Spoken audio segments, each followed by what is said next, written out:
Greetings, magical mages and spiritual sages. Welcome to the Age of the Mage podcast. This is episode 71. Today, I just want, this will probably be a fairly short episode. It's a call out, it's a reminder that we have a lot of power. And we forget about that. We know it, we grasp the idea, and we do something about it for a little while, and then our 3D world slides back in and takes priority, and we find ourselves floundering around, and soon we have forgotten about our inner powers, and we're solely relying on our physical worldly powers and whatever those might be, and we just go through this cycle over and over again.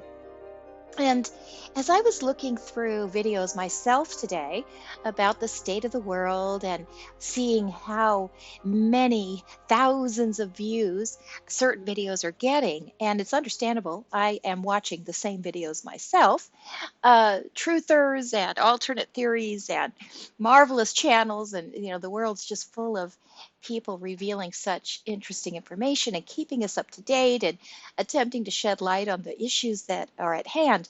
And so I myself am taking part as a member of an audience, and just devouring all this information. And I see, wow, look at, there's 500,000 views there. There's 30,000, and it's obvious why, and I understand. And I took a step back and I looked at some of my little numbers, because of course this is a brand new project and we're just growing very, very gradually. And I thought, now what is happening? Like, what's the disparity here? And why is this apparent? Not just on my channel, but on many others. And I know there are all kinds of complex reasons, and there's 3D reasons like algorithms and so on and so forth.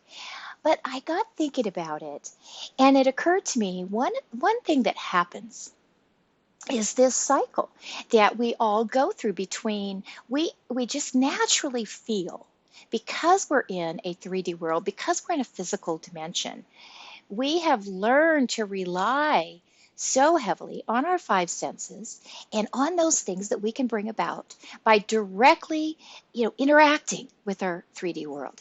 We know if we want a glass of water, we have to get up and get the glass and fill it up with water to have it. And this has just become our way of life since we were born. We gradually learned, oh, I have to, cry to get my mother's attention. In other words, produce a sound in this world. So we naturally default to things that are happening that we can see with our eyes, or hear with our ears, or touch. It's very natural. And so our attraction to the 3D environment and all the things going on there will always keep rising up and claiming our attention. Very, very natural and understandable, because if we weren't learning our 3D lessons, we wouldn't be surviving. We evolved to learn certain things. We have innate tendencies, we have instincts, we have fear comes up when we might need to take a second look at our environment, right? Because then we know, oh, something's not right here. I might need to get to safety, and that helps us survive. So all our awareness of this beautiful world and all the things happening in it is critical, of course, and not to be downplayed in any way. However, this other large, large part of us, this soul, this spirit that actually, enlivens the physical body, actually makes it possible to even be here in the physical, we get ignoring, we get shoving that down, not on purpose, we just are distracted. And so we get kind of shoving away the parts of ourselves that are invisible. We don't rely very strongly on these little, niggling bits of intuition. We wake up, we know we've had a dream, but we don't spend that much time thinking about it traditionally, or generally speaking, because we're on to the things of the day that need to be taken care of. And so we tend to miss all the subtle signs. And even when something dramatic happens, when we have a little mini zone experience, several synchronistic events, or a miracle of some sort, a healing, or a strong intuitive exchange or something, even those slide away, don't they? We're really excited about them during the time, and we hold on to the magic and the mystery of those moments for a while, and then sure enough, we come even away from those and slide back into our 3D world and the living and the things we need to do to take care of that physical living. So all of this is understandable and very normal, and we need it to be the case again so we can survive in this world. However, this other part of us is probably where our true power lies. And so let's look at this from another angle. If I wanted to um, have control over you, one of the things I would do is if I didn't want to hurt you directly, I could easily play on this idea of the distraction capturing most of your attention so that I didn't give you time to explore your true powers. And the days would just go by, and day after day after day, you would be easily manipulated through my distractions, and maybe very rarely, touching base with your true self because I have so effectively managed to take your mind off those things. Yes, so I think we can all agree that we have seen this happening, and things can get blamed. We can blame the TV, we can blame video games, we could just blame everything all the time for this. But in truth, even the beauty of the world can distract us without any agenda behind it.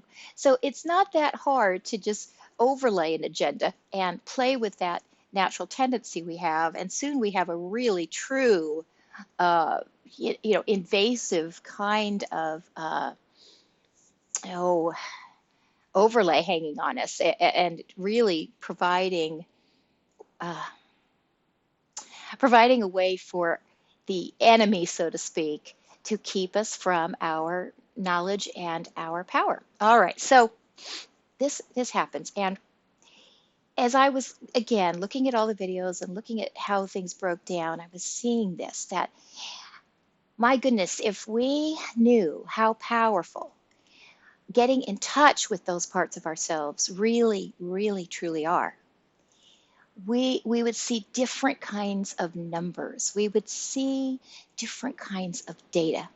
And this is kind of a revelation on how where we're placing our priorities. Again, I'm one of them, so I this is not spoken in any type of judgment. And I understand our tendency for these things, but we might want to step back as a special segment of society, as a very, very special audience, and take a look at this and go back into ourselves and say, and really realize, oh my goodness, this is right. I've been giving power away day after day after day after day after day in so many ways that I didn't even recognize. And if we could even claim little bits of that power back and take them back, we would see substantial improvement in our own lives, and also, I believe, very significant inner power types of increase and growth.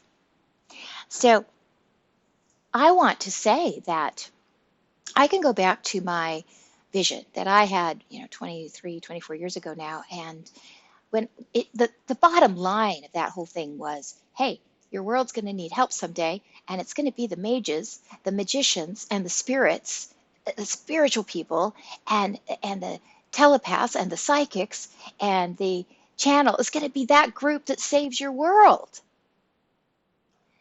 And of course, I've carried this message with me for many, many years, and I've looked at it from all kinds of directions. And I have to say that I'm really seeing it come into fullness right now. I'm really seeing this potential in what they were trying to tell me.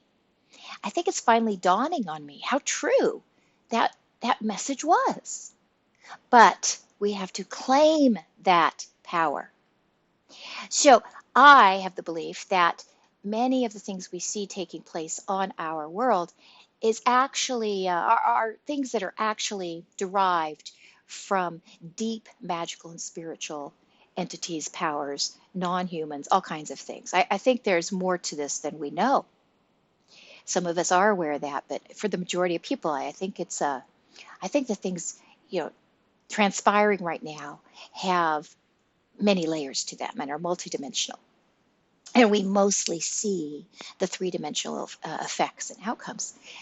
Well, if we are going to make a significant change or try to help humanity actually merge onto the most beneficial of timelines, how are we going to do this if we are only continuing to play in the 3D system that has been constructed for us with intentions even built in to distract us? It's the matrix idea, right? So if we're going to stay inside the opponent's construct, we don't often get very far.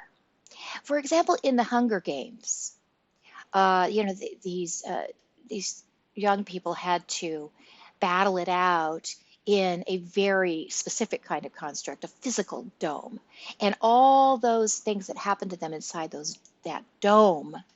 80% of that was externally forced upon them, and they just had very little bits of themselves left for the actual battles, right? So as long as the players were willing to play by the rules of the overseers, it never stopped. The games never stopped. They never came to a stop, and they continued, and the tragedies continued to unfold. So what was the difference? What happened that made it possible to change that whole world? What was that, right? It was a character who was willing to break down the construct. The reality of their situation inside the dome wasn't truly inside the dome. The reality was outside the dome. It was outside the construct. That's where everything came from. That's where the creation of the dome came from. That's where the rules inside the dome came from, not inside. Inside was just where it all played out. All right, so we're in the same situation. It's an analogy. When we go into an arena that has been constructed with distraction and division and negativity just built right into it, it's very, very difficult to make the change from within that construct, because you are already limited and rules will be applying to you that can dampen or even completely block your abilities to operate inside the dome or inside that space, right? So what does magic do? What does spirit do? It is a channel that can take us outside the dome. It can take you outside of the etheric constructs. It can take you outside the matrix. And that's where these entire blocks of so-called reality are being created, is outside of those constructs. And so where does the battle need to be fought? So I've been giving this a lot of thought. If we just continue to fight the battle inside the construct, and there's necessity for that too, and I totally acknowledge that in fact, I firmly believe that we have to take what we do and bring it to the 3D. So that is not to take away from that idea, but if this is slightly different. This is a little different level thinking here. If we continue to just punch at a punching bag that is designed to always withstand our punches, we're just not going to get that far. Now, what if you could, let's take this punching bag idea for a minute. Let's say you're in the gym and there's a punching bag hanging down from the ceiling, and you've just been at it and you just can't even make a dent in this thing.